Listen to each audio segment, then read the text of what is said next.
So guys, this is a franchising panel, and we're going to create a bit of controversy, but we'll give you ideas out there of different approaches that you can take to franchising.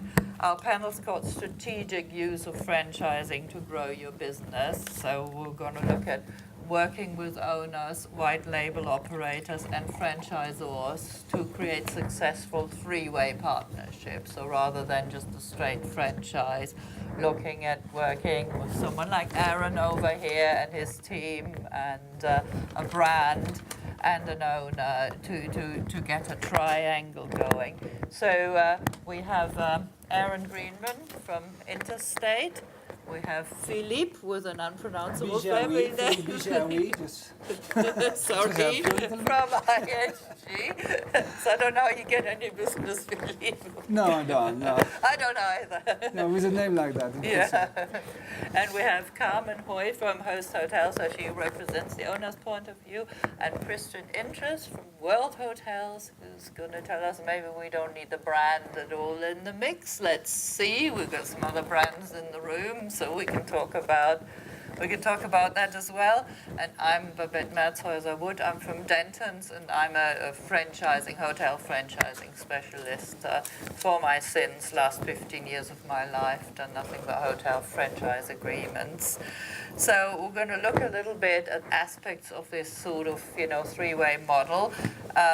So the first question I'm going to ask our panel is it going to make financing a hotel project easier if you are going to have a franchise, a white label manager, and an owner working together? Is that something that the banks like, or is that complicated and therefore more harder to get off the ground? You're looking at me, and I'm not sure if that's a... We're looking at Carmen, the owner. Good. I was going to say, I'm looking at Carmen. Yeah, everybody's looking at me. I think it depends, honestly. In certain markets, there is a better understanding of franchising as compared to other models that you could put in place on a hotel. So in Germany, for example, banks don't like management contracts at all. You say HMA and they disappear. So for us, we very much view this three-way franchising model as a good way to grow in this particular market. It's financeable, especially if you are partnered with a local operator who they will know or they already have a relationship with that they may already be financing. And it frankly doesn't really matter that there is a three-way agreement here. For them, it's just the relationship. Look, they know that party. They're used to the name.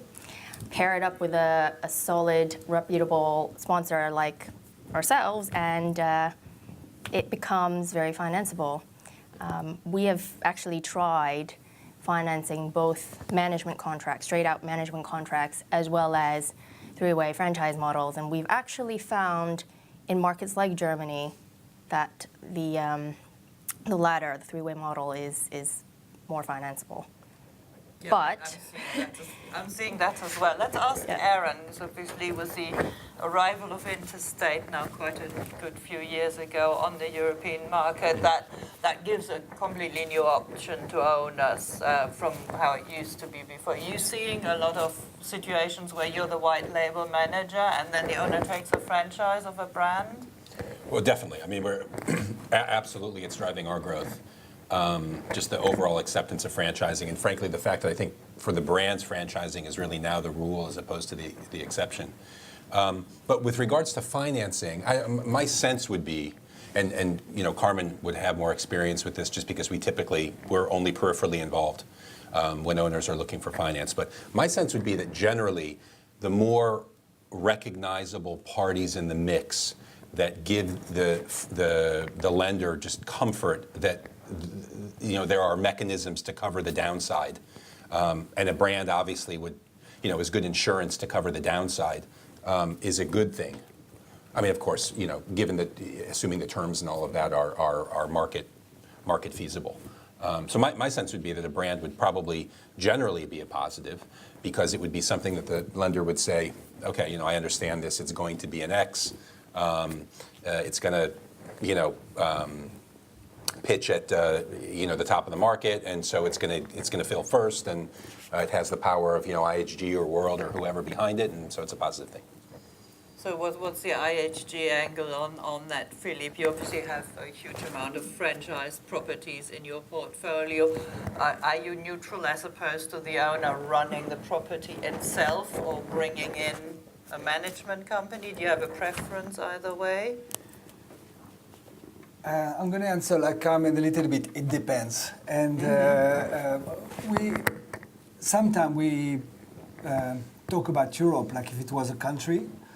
And Europe is a multitude of countries. If we take Benelux, for example, these 3 different countries which are small but are so different one from each other. So I think in every single country in Europe, the model is different, the needs are different, the type of agreement are different. At IHG, we have always been a franchising company. We started as a franchising company. So for us, it's not a model that we have recently adopted to make the financing easier. We've always been franchisors.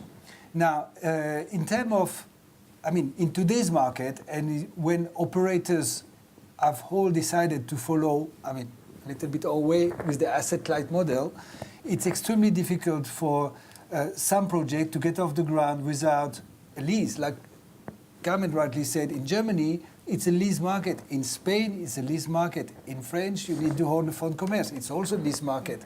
Very few transactions are going on in Netherlands with management contracts, except maybe one management contract with us. So we need absolutely this third-party operator to step in, take a bigger commitment. The bigger commitment of a lease agreement comes with a bigger reward also, because we have to say that when it works well, a lease agreement is also profitable for these third-party operators. And in some markets, in case of Holland, for example, we have a lot of hotels which are run by Interstate under management agreement, but they have been able to... That's why we're sitting so close. Yes, exactly.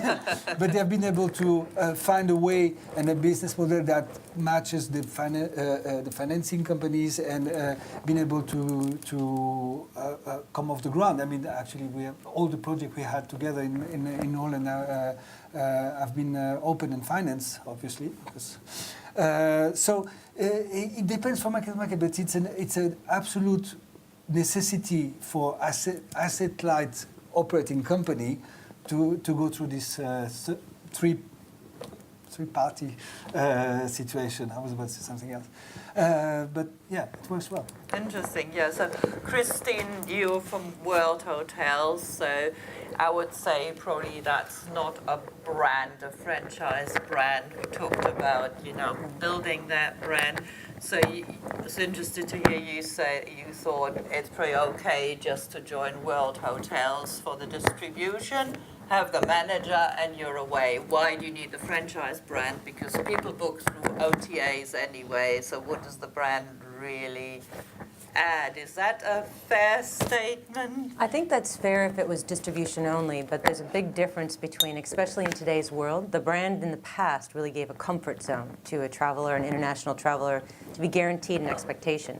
I think TripAdvisor in many ways has flattened that field, that people don't feel that need to have that guarantee. And cost perspective, revenues are going up slower than the costs are going up. So when you look at a brand and the cost associated, and you take a step back and you go, what am I really getting? What are they giving me? And what's the cost associated? And I think a bank is smart enough and a financer is smart enough to understand it's about profitability. And at the end of the day, it's net RevPAR. It's not RevPAR. And so I think that understanding how to model that right, how to go in, if you're an independent or you're someone who really wants to take a different profit margin and not be talking about a 30-year contract, I think the difference of a World Hotels versus distribution only is you still have an international market you have to learn how to feed. And we have 32 global sales offices, so you need to figure out how to create a demand funnel that goes through as well. So it's not just distribution. It's not a dependency on an OTA. It's about understanding how comfortable are you in your market? Do you know your comp set? And financially, where's your profit? Where are you going to be coming from? And so I think delivering the sales is a key component of any environment. And if you have a good management company behind you, an operator, because we don't do the management, We work closely with different groups that are very competent. So I think you have to say how profitable do you want to be at the end of the day, and what is your market? It's not for everybody, but neither is a brand for everybody. And I think you have to take a step back and really do the analysis and understand those costs. It's not for everybody, and it's not for every asset. Absolutely, yeah. And of course, you have some owners that have smaller properties that would not be attractive for a big brand franchise. Or let's say you have a 50-room hotel, that may be something that may be more appropriate Yeah, for and we have World Hotels. an ARIA that's 4,000 rooms. So I think it's about an independent that realizes what they want and what they want to have from that, and how much control they want. If you know how to invest your money and where you need to invest your money, you're probably the best person to make those decisions. So you got to be smart. If you have to be competitive in an emerging market with a strong brand, then that's what you have to do. But if you're coming out of a contract of 30 years and you know that you're really where you stand, you can change the field and where you want to go forward. I think maybe also one other interesting point that comes up, and I think maybe a misperception sometimes on the ownership side, is that oftentimes I think owners look at the franchise options. They say, okay, I'm going to pay X percentage of my room's revenue to a branding company. Well, I'll just do it myself. And I think the decision between having call it a turnkey branding solution and a homegrown branding solution, it's typically not, I think, necessarily a cost decision. At the end of the day, I think this is your point, Kristen, is you have to drive the business whether you're the owner-operator, whether you're running an independent hotel and you're determining what the branding is, or whether you've signed on to a World or an IHG or whoever. It's really the revenue side, and does a turnkey solution give you not just more comfort, but more capability to figure out all these distribution channels? Also, are all the brands franchising their entire portfolio now? I mean, I am familiar, obviously, with IHG. There's a lot of franchising. I'm sure you'll tell us if there are certain brands reserved for management. I think Starwood's pretty much heading down the franchise route now. Someone from Hyatt dropped by our stand this morning and said they're looking at franchising. So I don't know, Marriott, you franchising everything, or are there certain pockets that are like luxury, for example, that may not be open to franchise? What do people see? I think it's been a sea change. 24 months ago, 2 years ago, sitting here at this conference, there were still a lot of the bigger boys, the bigger operators who weren't considering franchising of their upper upscale and luxury brands. Last year, Starwood, I think, had a theme for the conference, which was franchising. It was all about franchising, and that was when they sort of launched the concept that they would be willing to franchise their Sheratons and their Westins and Le Meridians, at least when it came to Europe. I think part of that is driven by the likes of Aaron and his group. Thank you, Carmen. His group coming in to Europe in a big way and really making a big splash and making a commitment to grow your business as an independent operator in this region. I don't know, it's a bit of a chicken and an egg, so which comes first, but it's a bit giving you not enough credit, I guess, to call you a white label operator, because you're not. I think there are plenty of white label operators out there, but for an investor like us, we really needed that institutional presence and the institutional tag. I want to even call you a brand, because you are. Interstate is a brand. It's a branded operator. It's not a hotel brand. But, without you guys, I think the brands, Marriott, Starwoods, Accords, etc., wouldn't be as comfortable giving up their upper upscale plus segments. And some investors can't themselves operate, like you cannot, certain German funds cannot, so then you do need the operator and the franchise to make the whole thing work. I think it's important to say, Babette, that the only big asset that big operating companies have is their brands. And by franchising, We have certain control on the quality of the hardware because we demand a certain amount of standards and a certain amount of, the highest possible amount of quality in the construction and or in the renovation of our hotels. But we give away the service to the franchisee. And the service, as you all know, is a large part of the brand quality matter. And that is something that the asset-light model has obliged us to give away to third party. And we are extremely careful as a franchising company to who we give our assets. I rather not to add an hotel to operation if I know that a certain franchisee will not have an experience as an operator, will not manage our asset well, will not deliver right service, will not stick up to our standards. It's a very important factors. And no matter which brand, I mean, from the luxury to the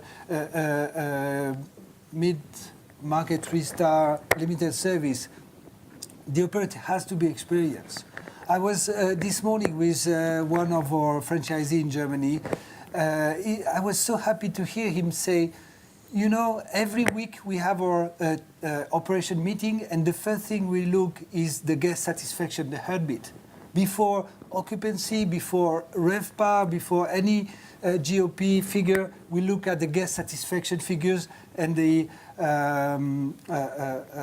we call heartbeat is an IG, is the way we measure guest satisfaction. So we look at the heartbeat scores of hotels, and it's fantastic. I think when we have operators looking for quality, we can basically franchise any of our brands in that condition. Yeah. But I think to the counter of that, if you have a strong operator that's talented, it's all the more reason you don't need to have a brand, right? So. Maybe, yeah. I mean, we'll see. Yeah, there you go. How many brands are here in the room? Anyone willing to just quickly put up their hand and say franchise, don't franchise, all brands, some brands? Come on, guys, don't be shy. Okay. What was the question? Yeah, what was it? So, which brand do you represent and do you franchise? Park Plaza. I'm developing for the Netherlands our core brands, maybe economy brands. But we tend to do the upscale brands in the management because the upscale brands are very sensitive, and we think that we operate in management better the upscale brands ourselves. But mainly all the other brands are in franchise. So Mercure from them, Stanley Rice, and the Holtons family. Any other brands? Now, I hear that a lot, that upscale is the preference is management, and that obviously limited service, most people franchise, and the mid-tier, it tends to vary a little bit. So, but I think we are seeing that changing, particularly if there's a management company in place that can replace that expertise. So, what segments are best for franchise? Traditionally, I would have thought limited, select service and mid-tier, not so much upscale and luxury, but is that changing? I would say to a certain extent all. Yeah. I mean, in different ways, but I think franchising is kind of a universal, it's a universal branding solution. So, I mean, traditionally, that's obviously applied more to mid-scale, more to limited service, more to kind of big box, mainstream, full service, but, not to luxury. But you look at the luxury segment, there are, franchise solutions available, or, affiliation solutions available too. How about Yeah, Fairmont or Rosewood? Well, Yes, or they don't leading- franchise. Leading or Yeah. small luxury I was going hotels. to say, I think it's even more imperative. We have a soft brand in FLM where World Hotels is the signage, and we give a lot more support, but we stay within kind of the parameters of it's an independent that has signage and has all of the needs of branding that they need behind it. So it's a happy medium between the two, because I think if anything, if you're an independent that wants to own a luxury, you don't want to be left behind also just because you're not considered for a franchise. So I think it's even more critical in the luxury area of what are the tools, what are the capabilities, how do you get behind someone to help them push through what they need? And it's really about sometimes in those competitive environments of making sure that you have brand awareness and signage to help you get over that. So you do have a brand. We have a soft It's a brand. soft That's brand. what I was trying to. That whatever you brands called is it in useful French. sometimes. Yeah, I'm the middle ground. I just heard you say. Yeah. So how many of your properties are franchise, Carmen? Just one. Just one? Right here in Berlin. Okay. It's the Sheraton Berlin Grand Hotel Esplanade, which is actually quite well known. It's a name that people recognize. And this is an interesting one because we looked at it in multiple ways, and it was so efficiently operated by Event Hotels, which is the independent operator, with huge German and Scandinavian presence, and they've got a good platform, good support system. All the infrastructure is in place. We've got the local expertise and the connections. It was so efficiently run by them that we couldn't really make the numbers work on just a pure management basis. So we felt that bringing in Starwood, putting on the Sheraton brand in a tri-party arrangement was a win-win situation. And at the end of the day, being the investor, it is ultimately what is the best value proposition, and that is driven absolutely by profit. So yes, we need to improve the top line. Does this arrangement improve the top line? But equally, does that flow through when you look at the costs that are involved with putting this three-way arrangement in place? Does that flow through all the way to the bottom line? And our conclusion was yes, and we're very pleased. You're paying two people. You're paying Starwood a franchise fee, and you're paying Event a management fee. But yet still, it's working out better. Yeah. But I'm sitting next to her, so we'll have to Now, net, the question is, are you better off? Status quo versus, management contract versus a three-way model. And we did that analysis, and our conclusion was absolutely. Very interesting. And using that just as an example for a sec, clearly before you put Starwood on the building, at the property level, they were already paying quite a bit for their marketing efforts, marketing, Yes. sales. Absolutely. It wasn't that those costs weren't there. It wasn't completely additive, and some of it is replacing costs that are already in place. And it becomes actually a very, very complicated analysis. Aaron, you probably know this, and Philippe, you probably know this as well. And Kristen, the side-by-side comparison gets so granular because you're dealing with two other parties, and be very, very careful about the underwriting. We managed to get that comfort because Event are already managing another hotel in the city, being the Westin Berlin, and so direct comparable within the same brand family, the Starwood brand family, and that gave us additional comfort, and we felt that we were reducing the margin of error in the underwriting.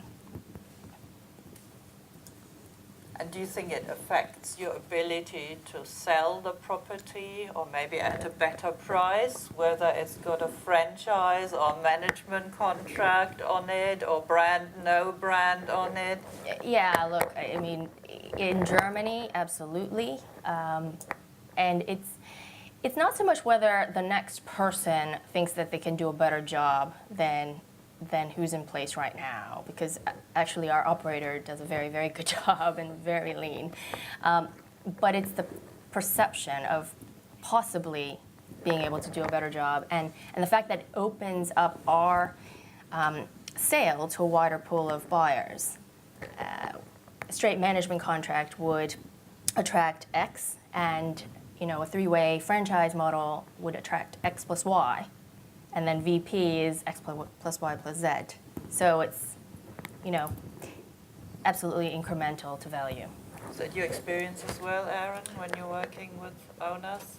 You mean as opposed to how a management agreement or a franchise agreement would affect exit? Yeah, exit and the pool of buyers and maybe the value you could realize. I think ultimately it's all a question of looking at the numbers and how well the property's performing. But no, I mean, if the franchise is a value-added franchise, I think it's only a positive. I don't think a non-terminable franchise arrangement that's 20 years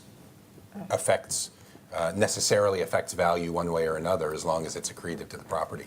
On a management agreement, it possibly would, but most third-party managers would fall away on sale anyway, so that'd be a non-issue. I think that's the key, though. Yeah. Oh no, absolutely. your If they third- weren't, it would affect value Absolutely. because So- you're limiting your potential buyer population significantly if an owner-operator can't look at buying the property. Yeah, so you're going to be able to have a flag change. On Not a flag sale. change, but a manager change. A manager change, okay.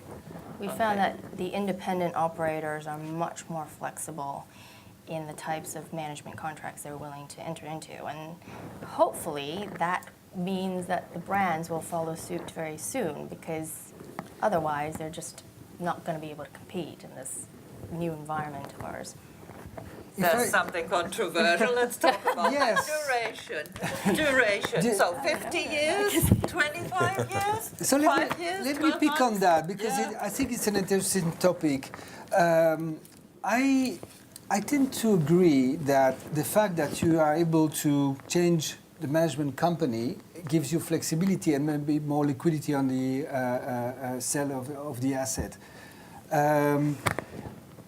The reason why operating companies have been reluctant in the past to sign short-term contracts is because the termination of the management contracts implied the termination of the brand. And I don't think any brand, any operating company is happy to see his brand coming down of a building. We all hate that collectively. I've only one colleague from another brand here from Accor, but we hate seeing our brand being taken off of a building. And so the long term of the management contract always been linked to this fact. I say, okay, we need 20 years because we want to have a long term view on this. If the brand is not changed and the flexibility is on the management company, then we're happy to see the management company. I mean, happy. We're able to see the management company changing because the brand remains on the hotel, and we can have a long-term view on marketing and on. Don't forget, when the brand is well established in a country, it has a big value for the hotel. And you have to improve the operator. And we have to approve the operator. Now, in case of management agreements, what we have seen recently and we have been able to do is to say that the owner is able to flip from a management agreement to a franchise agreement. So That's you keep something the that flat. I think I've seen recently over the last 2-3 years, more and more. And I think at IHG we've been able to accept this clause to create value for the owner, be able to flip from a management agreement to franchise agreement, bring a third-party operator that could eventually give a shorter-term contract, a more committed contract, or another type of contract and create some additional value. So at the end of the day, it's very important. We are here, collectively here, to create value for Carmen and for the investors. I mean, there's no other reason why we are in creating this, in development side of the hotel, this contract. So, yeah, I mean, why not? Absolutely. So how long is your typical management contract? The typical management contract is about 20 years. And franchise? And the franchise is also between 15 and 20 years. So if we offer a flip to franchise, we will do it after, let's say, 5 years. The owner would Yeah. have an option, or upon sale, we have an option to flip to franchise. So there is a continuity in the And you brand. stay with the, that's it, the total term is 20 years, and after 10 years you flip. You're then not going to 30, or are you then going to 30? Do you then reset to 0? You know what I mean? There is no like No rule. a rule on Yeah. on this. And Okay, count time no, but we do haute couture with our contract. We don't do prêt-à-porter. Okay, that's very good. How about That's you, why you're so Aaron? expensive. Yes. How long are your contracts, typically? Again, it depends. I mean, they're generally shorter. No shorter, We have contracts in the U.S. that flip over every year. really? We haven't done that in Europe because Europe's in a little bit different stage, but we tailor it to what the ownership wants or what. I think management agreements can be so overly complicated that we tend to say to ownership, look, what's your priority? Is it flexibility? Is it us putting some skin in the game, up front? Is it low fees? Is it performance? Is it term and termination? And we just tailor it that way. Okay. But interestingly, these important points are rarely at the top of brand managers' minds when they're negotiating their management contract. Kristen, how For long are me? your contract? I know she's talking about others. Not you, we know already, you are very flexible. Significantly shorter. Again, it's the same thing that Aaron's saying. We make sure that we understand the priorities. There's obviously fears associated to the word contract, and so making sure that you identify some of those. But traditionally, they're between 3 to 10 years, depending on the model that you select. But obviously, we're sensitive to understanding if you've come out of a sticky situation that we're, more amenable. This is for the soft brand, the World Hotel Soft brand will be franchise. longer. Yeah. There's more commitment on both sides. Obviously that's when you're talking about signage and a lot more investment from both parties, and so we look at that as a longer contract versus the traditional affiliation. And just one more comment, a little bit, just to broaden it a little bit. I mean, I don't think that, I think interstate is a symptom of, kind of a much larger movement towards a movement in the industry. We're not, changing the industry from brand management to independent management to franchise and everything. I think all of this is being driven by a change in ownership profile. I mean, in the U.S., hotel real estate has been institutionalized for what, 20 years, 25 years? I think in Europe it's probably been 5 years, 10 years, and increasingly, it's becoming that way. And I think that more than anything drives this desire to kind of pure play the services to, okay, what's the brand there for? What should they be doing? What am I paying them for? What's their strength? What do they deliver? Is there a manager that can focus and do this, deliver what they're supposed to be delivering?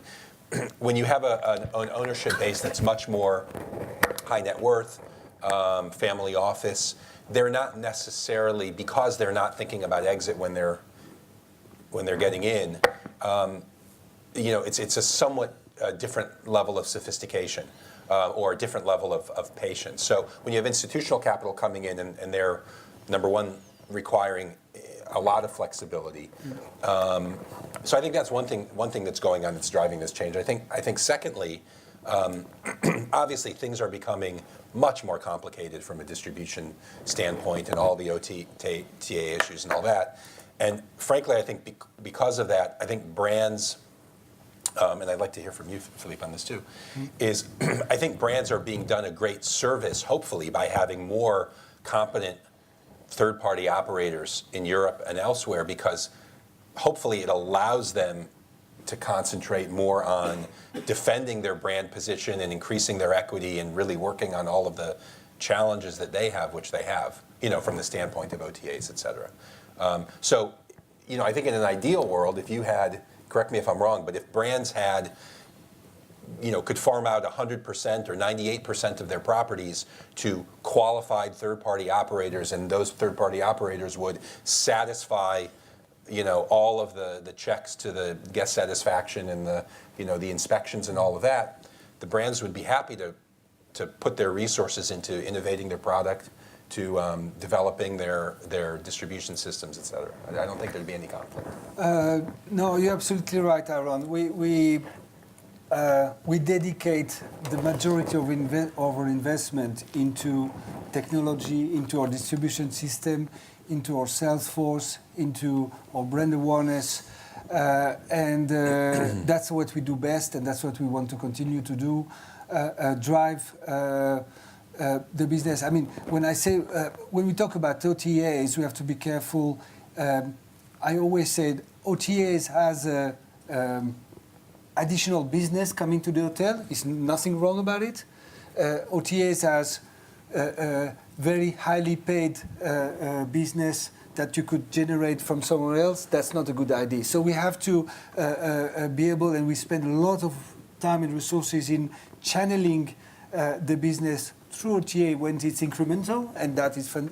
It's a good job to work with OTA. I think if you think about it, the OTAs advertising money spent is generating room nights.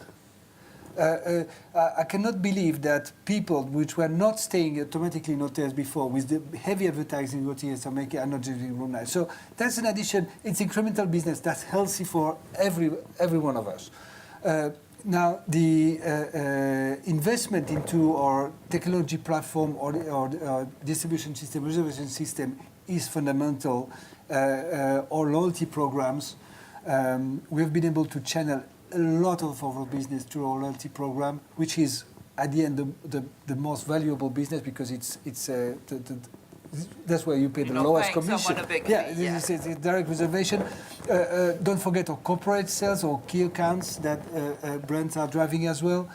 We have more than 800 large company with key account. We generate thousands of room nights in every country with these key accounts, which are direct sales, not commissionable. So,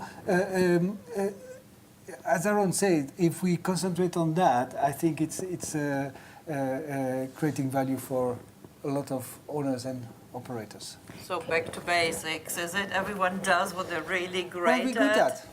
Can I add a third point to Aaron's list, which is another big driver of this evolution, is the fact that, you know, at the end of the day, we're all trying to make hotel investments here. This is the IHIF.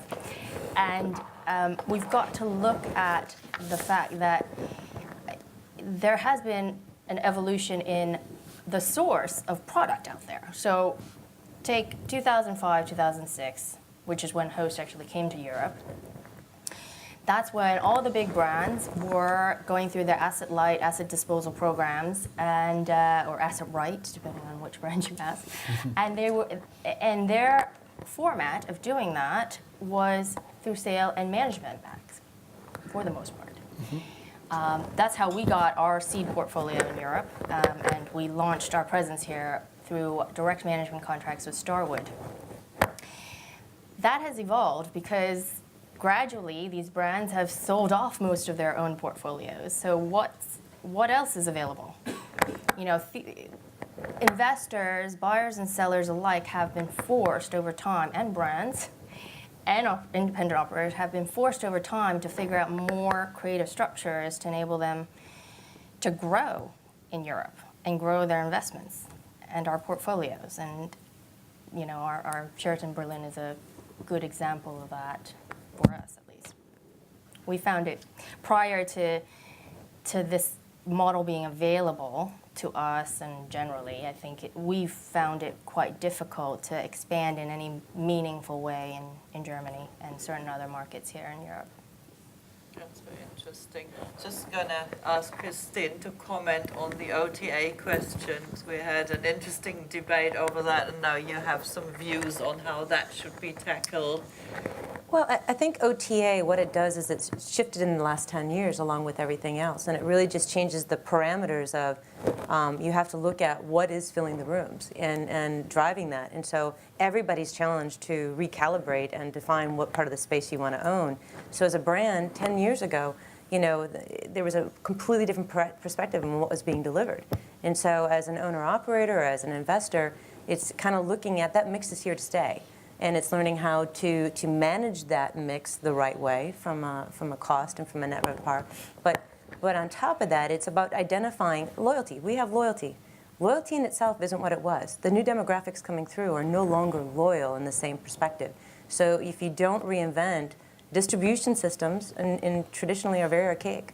So trying to keep up with new technology and OTAs is a very discombobulated world. And so too much now is going through these pipes. And these pipes are critical to the success, and yet we're still kind of fixated on kind of some old school mentalities. And so, you know, it's moving very, very fast, and so that mix has changed. And I think you have to be sensitive to what do I need to succeed? What are those checks?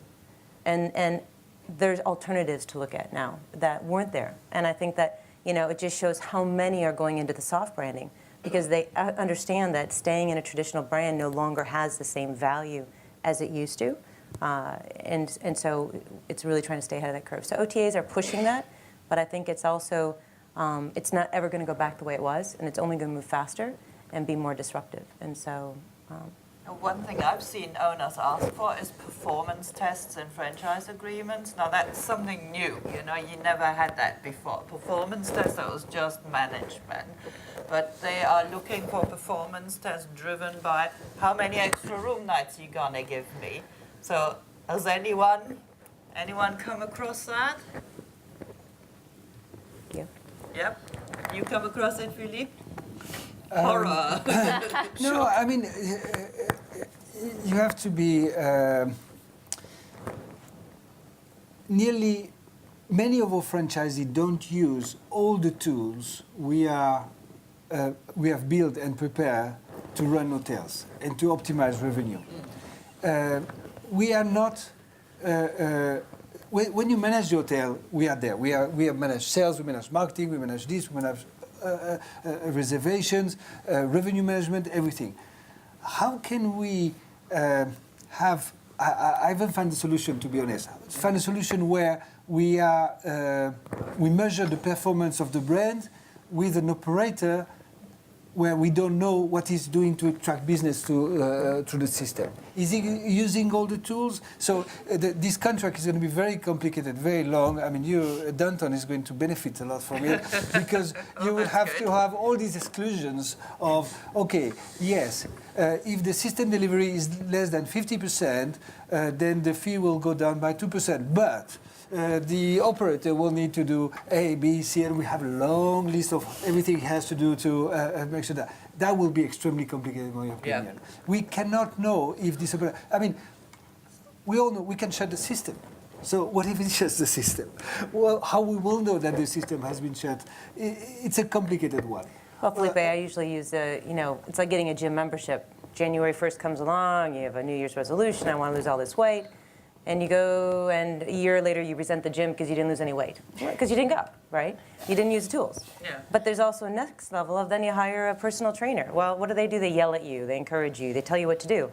But they can't do the push-ups for you, right? And so, it's what level of just turning it on is getting a membership that you're going to resent, or getting a trainer is the investment of saying, I want to know how to use the tools, I want to do it, but did you go home and cheat? Did you really do what you're supposed to do?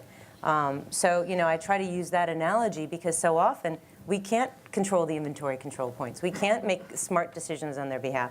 You can have an amazing revenue management system that's intelligent and makes all the decisions, but you still have people that make poor choices in other environments within the hotel.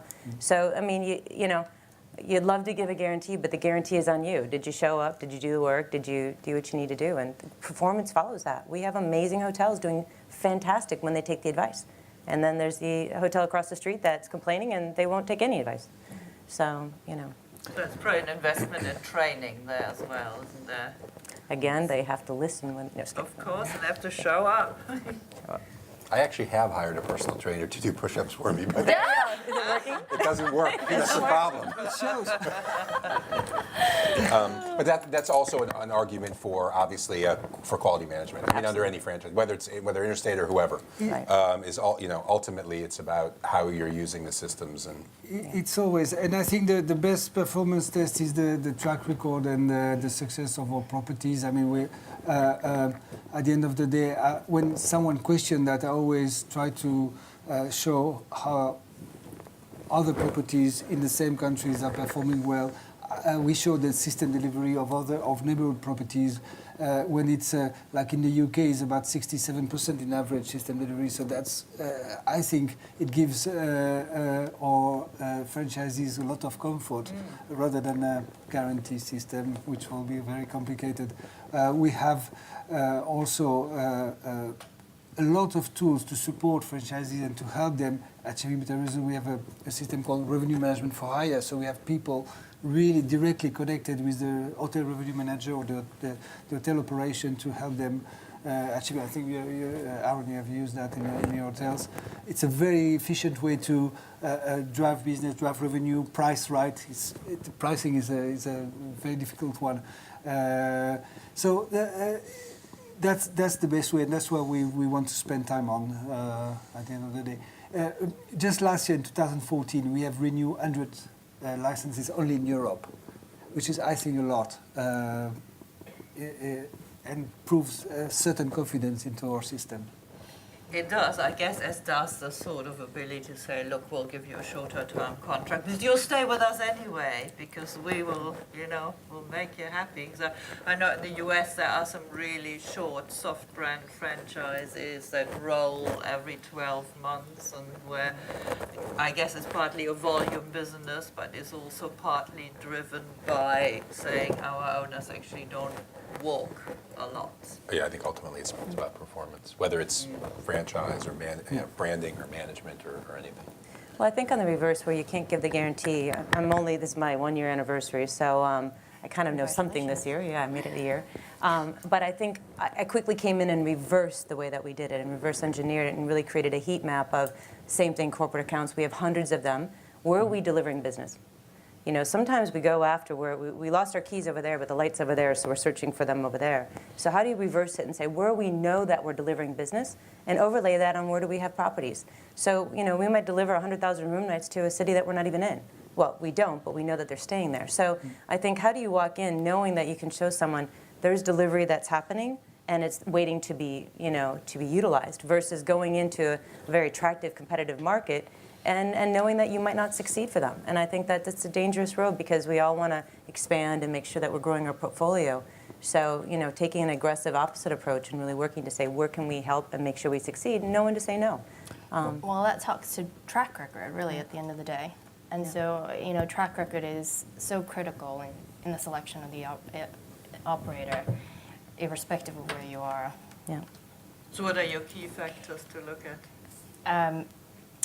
Local expertise, presence, obviously, having other properties that are in the exact same market that are comparable, having relationships already with the brand, platform systems in place, and good references.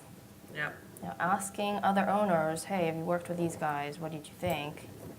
Just when you work for owners, you get that concern, slightly coming back to the duration of some of those agreements, particularly if you work for smaller owners that don't have large portfolios and sophisticated people like Carmen, who say, gosh, I might not even be alive in 20 years' time. I'm signing, a contract that might run longer than I hope you're not talking about me.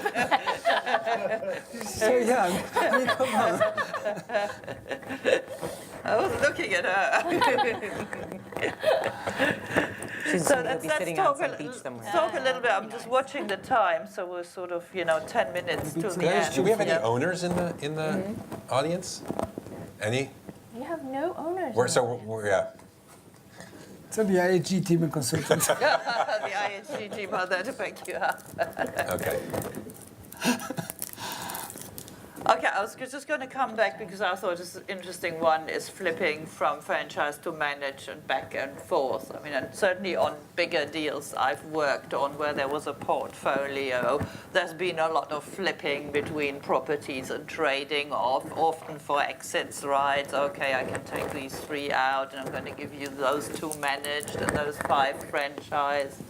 What are the different scenarios where you see that sort of flip? Is it just on termination or on sale? Could it be performance driven? Where does it happen? A little bit of everything. Bit of everything?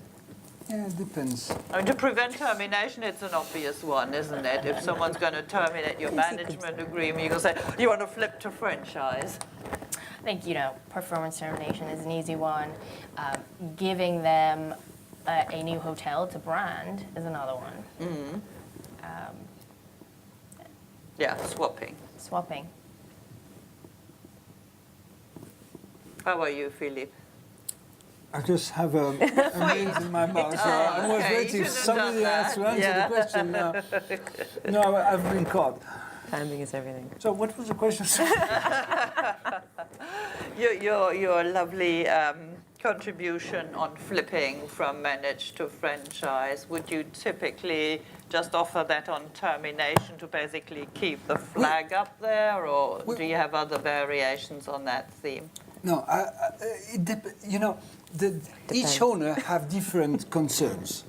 One is to sell the asset after 5 years or after stabilization or after a certain number of time or because they have a debt with a balloon at the end of year 7 and they say year 7 if I cannot refinance I need to sell so I need to have some flexibility. So sometimes we have this flip to franchise upon sale during, but we try to limit it. It's not like a right to flip to franchise anytime during the duration of the contract. We have to be careful about it because if we have a platform in place, if we have a team in place, also on the human perspective, we cannot have like a full team there and then say, oh, the owner has slipped to franchise, you have to go tomorrow. So we have to be prepared for that. So often is the concern is the possibility to sell. The other one could be performance driven. So they could say, listen, we like you guys, we know you're going to perform, but if you don't perform, we would like to be able to bring a third-party operator and flip to franchise. So it depends of what the owner wants, what concern he has. Is it exit? Is it the refinancing, the balloon repayment, the performance? So I would say it shows real confidence in your ability to deliver if you're willing to offer a flip to franchise. So you're not going to do that because you'll be so happy that, and then the owner feels comfortable, at least a certain type of owner, having that option. We have to give comfort to owners. As you say, it's a long-term agreement. It's 20 years, it's 25 years, it's something long. We have to give them a certain level of comfort to be able to to manage the asset at the end of the day and in the best possible way. But Philippe, aren't you talking about a situation where you are trying to get your brand on a new hotel and negotiating a new contract, as opposed to one where you're already in a management contract? And let's say we're in a management contract and I come to you and I say, Philippe, I want you to... We do have one. but this is theoretical. Yeah. Philippe, I want to convert my management contract to a franchise. Our experience, not with you guys, but generally speaking with brands, is that doesn't normally happen unless there's something for the brand in return. I don't know. I don't remember a situation like that where someone with an existing management contract came to us and wanted to flip to franchise. We had that and we did it. We accepted that. I look at my colleague here. I think in the case where the hotel was not yet open, but the contract was already signed, and we had in the middle of the construction of the hotel a request to have a right to flip to franchise, and which has been accepted with no other compensation. We had never had the case. And again, it's something we need to analyze. Why is this flip to franchise is needed? If the flip to franchise comes with a need for refinancing and a renovation of the hotel, even if we make less fees, go ahead. We lost in fees, we gain in quality. Why not? I mean, that's a good compromise in my opinion. Aaron, what have you seen? Well, I was just going to say, which is the way a brand should be thinking, because we're calling them brands, right? So that's what they should be prioritizing is, the branding side of the equation. So, I was just trying to think about other industries where they have these issues, but I think a lot of this comes out of maybe the mixed signal or the mixed feelings that brands are having about only being brands.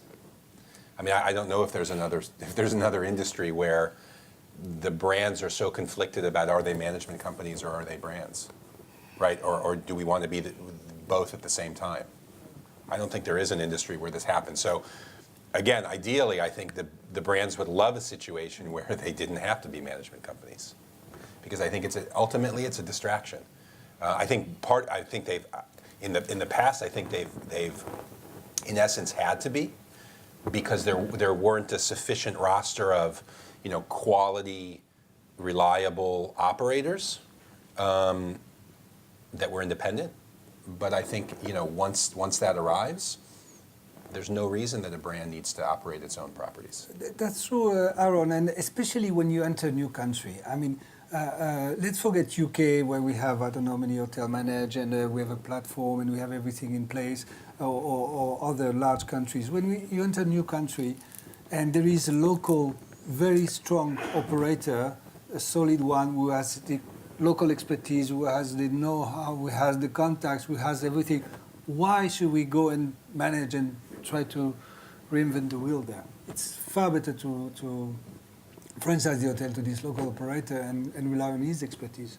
And we deliver better service to the guests at the end and better.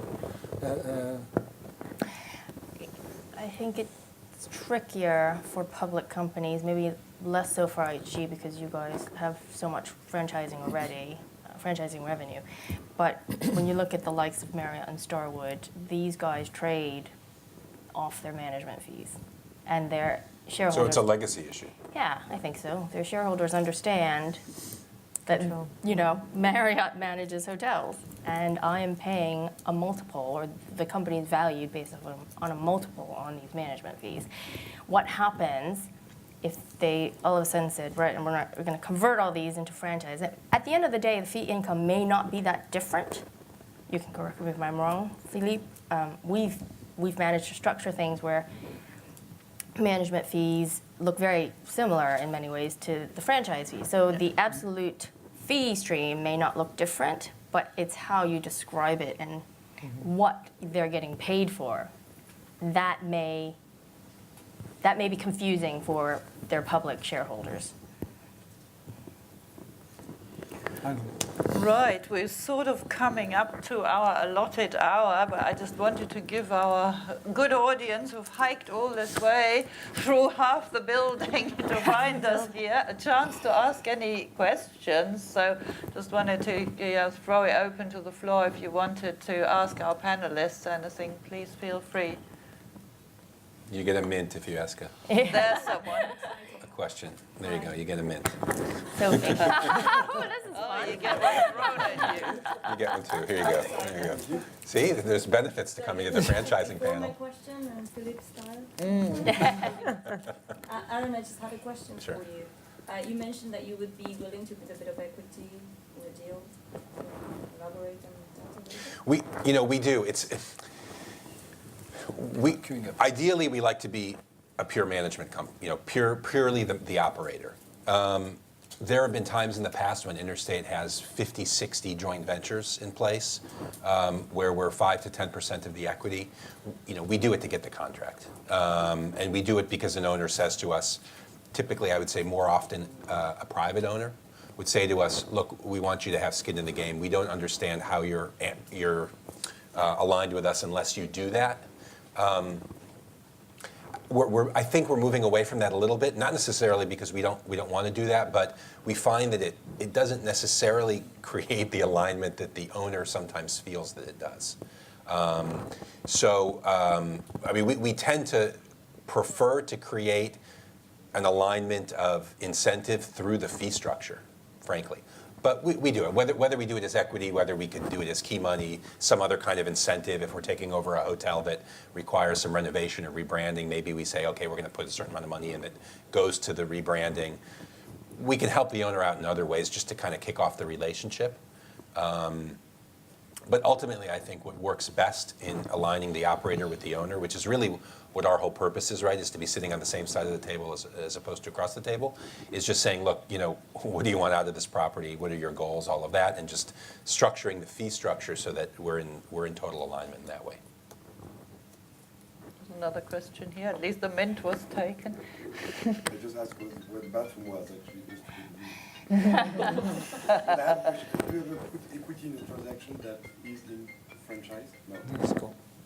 Have we ever put? Oh, absolutely. Equity in a deal that contract with purely franchise? Have we ever put equity into a management contract that has no franchise? It's difficult with the mint, huh? Yes, you know the Have you ever Not a big mint. either Minority.